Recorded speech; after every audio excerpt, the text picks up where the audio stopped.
Okay, now let's destroy our um, cube and destroy our enemies.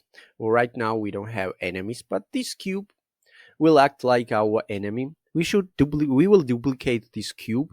So let's select the cube. Let's hit Control and D, and it will basically duplicate. And we will have these two cubes that we should destroy. And well, let's first of all select the cube one.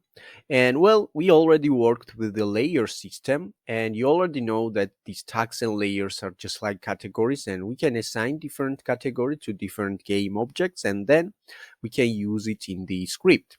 So we will create tag this time, and to create tag we just need to click Add Tag, click plus, and let's call this one enemy with a capital E. Then we can select both of our cubes, and we can make it to be the enemy tag. We can assign the enemy tag to both of them. And also what I will do, I will tick is trigger on the collider of the cube 1 and the cube 2 as well.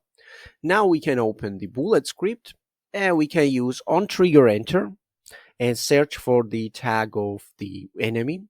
So first of all, let's say on trigger enter. And as you remember, it should auto compile when you hit enter, but if for some reason it's not auto compiling, you can type it by hand. Okay, here we can say if other, not the object, other dot game object dot tag double equals, and in quotation marks we should say name of the tag correctly, spell it correctly, otherwise it will not work. So this time it's enemy with the capital first letter.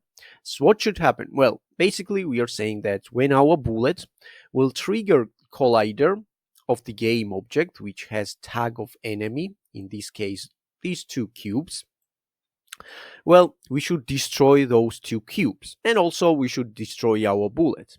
And to do that we can say destroy other dot game object to destroy our enemies, and also we should say destroy our game object to destroy our bullet itself. Very easy. We can save the script. Of course, right now the enemy doesn't have any kind of health and so stuff like that, and we will work on the enemy health system later when we add our actual enemies. But for now, when we shoot our bullets, they should be basically destroyed. Let's check if it's true and if everything is working. Okay, let's shoot, and indeed they are destroyed, and bullet also is destroyed. Very nice. It means that everything is working. Oh, we are shooting still really slow because we should still have time between shots 1. I will change it to be on 0.2, and we can basically save the scene.